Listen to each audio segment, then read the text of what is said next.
Hey folks, welcome to InTheMoneyStocks.com's live trading action video.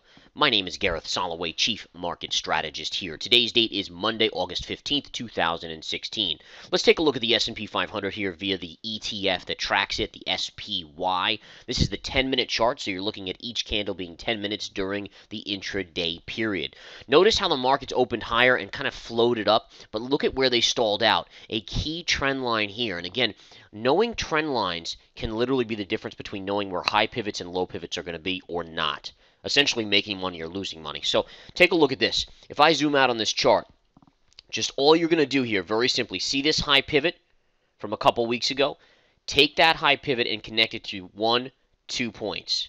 So from this point to 1 to 2, and that line extends and gives you the exact highs of the market today. What's interesting is that if you look back at previous pivots right here, you actually got the other high pivots from last week.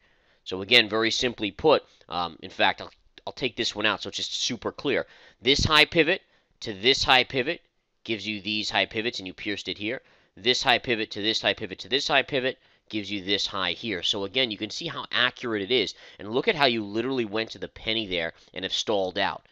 So again, my guess is because like last week we couldn't see it break through even though it tried from the previous line, this week probably this becomes the high pivot of the week. Now, it's a slightly upsloping trend line, so you have to give it a little leeway to float up a little with that trend line. But overall, the market should basically be in their highs of the day right now.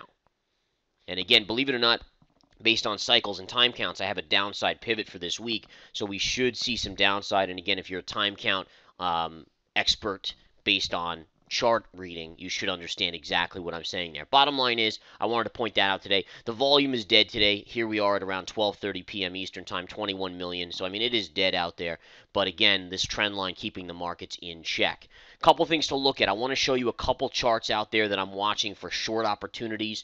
If we go to the daily chart, I want to flip over to Apple.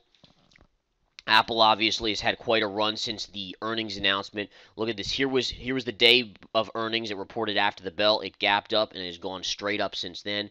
But it is approaching a gap fill, a technical resistance line right there. Perfect gap fill. It also has more resistance right up here. So basically starting at 110, a pierce of 110, it becomes a short opportunity. And I believe it is a good short opportunity at 110. You can add to the position at the 112 level. I don't even know if it gets to 112. Should pull back off the 110 level. Another chart here, Alibaba. It had a monster run after earnings last week as well, as many of these tech names have. But take a look at this, guys. If I zoom out, look at this. So there's a gap fill going back, and I have to zoom out pretty far, going back to 2015, right here. All right, 98.60, 98.70.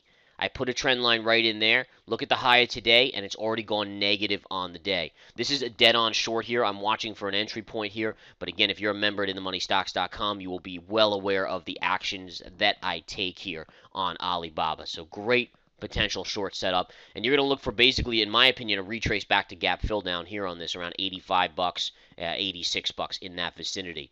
A couple other stocks that I think warrant attention today, folks, that are surprising me.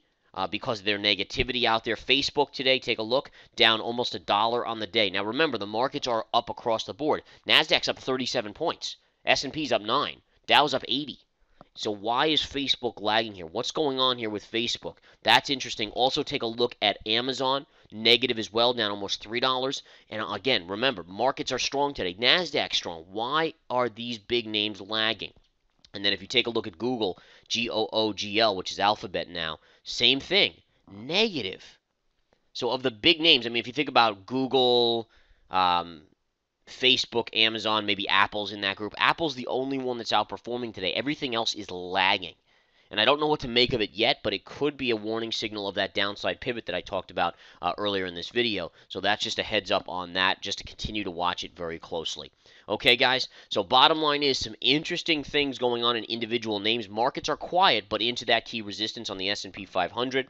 And again, individual names today are either at or near shorting levels, with major names negative on the day, not participating today. So these to me are some warning signals. We will continue to follow them throughout the day, and I will keep you updated. Take care, guys. Hope to see you at InTheMoneyStocks.com. Take the 7-day free trial.